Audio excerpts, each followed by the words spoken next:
Hi guys, and welcome to today's Dear session. We are reading The Highland Falcon Thief, written by M.G. Leonard and Sam Sedgman, illustrated by Eliza Paganelli.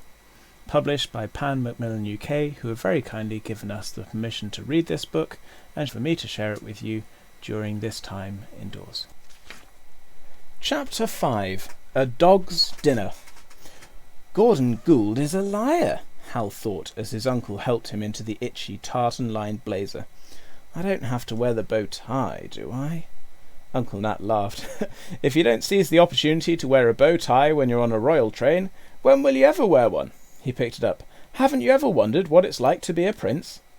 Hal frowned at the maroon bow. Popping up his collar, Uncle Nat slung the tie around Hal's neck, creating the bow expertly with his nimble fingers. Hal looked at himself in the mirror above the sink. He looked posh. If he wore these clothes to school, he'd be bullied for sure. Think of it as a costume. Pretend you're a spy. Uncle Nat waggled his eyebrows. The name's Beck. Harrison Beck. I am a spy, Hal thought, staring at his reflection, and I'm going to find out who that girl is and why Gordon Gould is lying. He turned to his uncle. You know you don't need to keep calling me Harrison. You can call me Hal. That's what my friends call me. Thank you, Hal. Uncle Nat beamed. That means a lot. Now, what shall we eat? I'm starving. The dining car was bustling. The mouth-watering smell of food emanating from the kitchen made Hal's stomach growl. Uncle Nat made a beeline for the table, where Isaac the photographer was sitting. Sierra and her friend were dining at a table with Stephen and Lydia Pickle. Ernest White was across the aisle on his own, and at the furthest table sat the Baron and his surly son. As the train swayed, the cutlery and glasses clinked and shuddered, but no one seemed to mind. Why is Sierra Knight on the ground tour? Hal asked, as bowls of steaming soup were placed on the table in front of them. She is a friend of the princess, Isaac replied, picking up his spoon.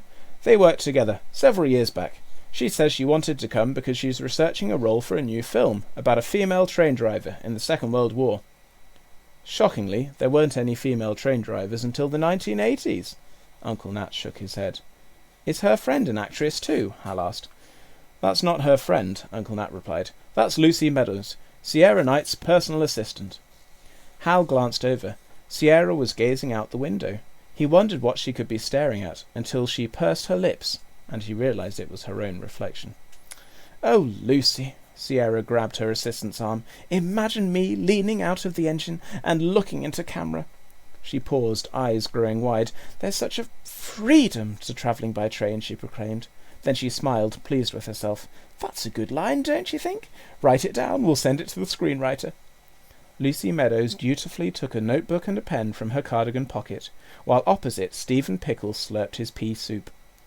I love that brooch, Lydia Pickle huffed. I've never seen a brooch that shape before. Big bow all covered in diamonds. I love bows. Jeweller said it was a one-off. All the girls at the salon love it. It's just so twinkly. She clapped a manicured hand to her forehead. You'll keep a look-out for it, won't you? It cost a mint. Of course, Lucy nodded. We both will. I'm sure it'll turn up. I had it on when we were in the greenhouse, glugging the champers, but then I looked down and it was gone. Lydia stuck out her bottom lip and blinked to show how sad she was.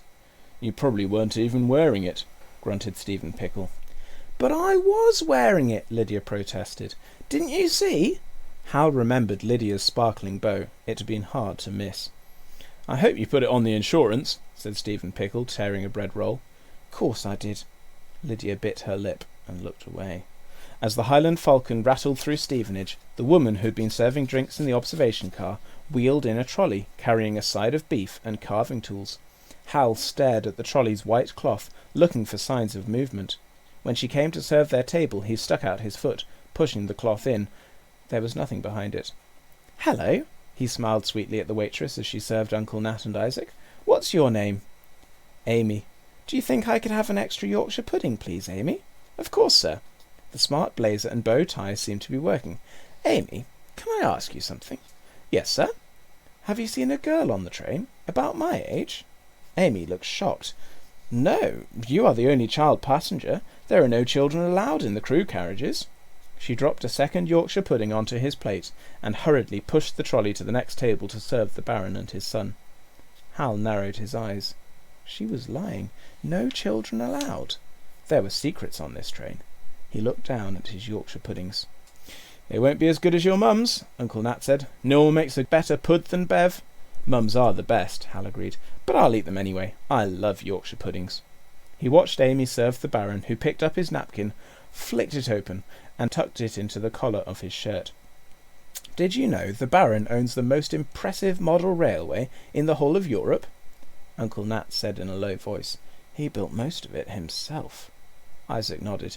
"It is a joy to behold. If you're ever near Hohenschwangau Castle in Bavaria, you should check it out. He lets the public in at weekends."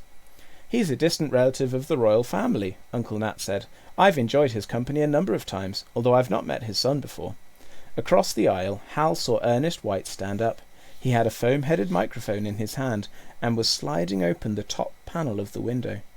He clamped the microphone to the window frame, foam end poking out, then plugged it into a small portable recorder, which he tucked between the seat and the carriage wall. "What's Mr. White doing?" Uncle Nat smiled. "He's recording the sound of the steam train travelling at speed." "Why?" "Because it's unique, and for him it's attached to important memories.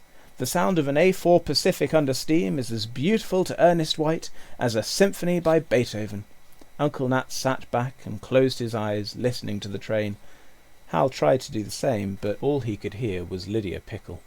"Last week I was reading about your break-up with Chad in Hot Stories magazine," Lydia Pickle said to Sierra, "and now look at me having a proper nosh-up with you." She shook her head in disbelief. "Is it true you're from Liverpool? You don't have a Scouse accent." Sierra Knight replied with a tight smile and a tiny nod. Lydia Pickle held up her hand, squeaking in a high voice, "Hey, ferry cross the Mersey?" Stephen Pickle roared with laughter at her terrible impression of a Liverpudlian. Ernest White scowled and shook his head at the noise. "No one likes Mr. Pickle, do they?" said Hal quietly. "He makes a great deal of money from the railways, but spends very little of it improving them," said Uncle Nat. "That upsets people." "Who needs trains with seats?" Isaac said with a wink. "Or air conditioning? Or ones that run on time?" "Why was he invited on this journey, then?" "Well," Uncle Nat leaned forward, "he owns quite a bit of the line we're travelling on. Not to invite him would have been an insult. I think everyone was hoping he wouldn't come." "But he wants his picture in the papers," Isaac said, giving Hal a knowing look. "Standing next to royalty." Pudding arrived, and Hal wolfed down the sugary pile of eaten mess. "Where's Lady Lansbury?" he said, looking round. "Isn't she having dinner?" "In the private dining compartment," Uncle Nat replied. "She's having a personal ceremony to commemorate the passing of her husband, and I believe," he leaned in and whispered, scattering his ashes into the steam and the smuts. "Oh!" Hal was startled. "She's being served by her gentleman-in-waiting." "Is that the man who looks after her dogs?" Uncle Nat chuckled. "I'll bet when he took the job he didn't realise he'd have to wait on 5 dogs as well as a countess." "She must love dogs," Hal said. "They're a new addition to the household," Isaac said. "She got them after her husband passed away. If Lady Lansbury and her gentleman-in-waiting were here in the dining car, the dogs must be on their own in a compartment. Please, may I leave the table? I want to go back and unpack my stuff." Uncle Nat wiped his mouth with his napkin and nodded. "Would you mind if I stayed on for an after-dinner coffee?" "No," Hal got up. "I'll be fine." He hurried through the sleeper carriages, listening out for snufflings or woofs. From behind the second-to-last door, number 2, he heard scratching, a high-pitched whine and an excited yap. He looked about, then turned the handle. To his surprise, the door opened. 5 snowy dogs rushed him, and he laughed as they jumped up, pinning him to the door, trying to lick his face. One let out a joyful bark. "Shh!" Hal whispered, slipping into the compartment and sinking to his knees. "You have to be quiet." The dogs clamoured around him in a huddle, nuzzling their heads against his shoulders. He tried to stroke each of them, but they overwhelmed him, and he found himself lying on the floor giggling as wet noses poked his ribcage, looking for a pet, and his face got licked. "Stop it!" he giggled, trying to sit up. "Sit!" To his surprise, all 5 dogs obediently sat on their haunches and panted at him with shining eyes. Hal reached out. "Let's see." He read the silver tags dangling below their diamond-studded collars. The nearest dog was darker than the rest, with oatmeal fur. "You are Trafalgar, and you're Viking." Viking barked as if to agree. "You're Shannon," he said to the dog with a flash of silver to her fur. "You're very pretty, aren't you?" Fitzroy? He struggled to grab the tag of the fourth dog, who was trying to dig up the carpet. And what's your name? The last dog was the smallest of the 5. All the others had black or brown eyes, but she looked at him with eyes as blue as the sea. He patted his knees, and she placed her head on his lap. He pulled up her tag. Bailey. He stroked the top of her head. Well, it's lovely to meet you all. Viking yipped. Hal pointed at each dog as he repeated their names. Trafalgar, Viking, Shannon, Fitzroy, and Bailey. All 5 Samoyeds smiled at him, and Hal grinned back. I'm Hal, he patted his chest, and Bailey licked his face. You've made a right mess in here, haven't you? The carpet and the seat were covered in dog hairs. The top bunk was down, and made up as a bed for Lady Lansbury's gentleman-in-waiting. There were 5 water bowls on the floor below the window, and in the sink a bag of dog biscuits sat below the glass shelf, which had 8 octagonal glass bottles with Giostara written on their labels in swirly writing. Fitzroy padded to the compartment door and scratched at it. No, Fitzroy, you mustn't do that. Hal scolded. Bailey clambered onto his lap and curled up. Hello, girl. He stroked her head. She lifted her nose to nuzzle his palm. As he sank his face into her fluffy neck, his heart lurched at the sound of footsteps approaching. Pushing Bailey off, he scrambled to his feet, looking around in panic. There was nowhere to hide.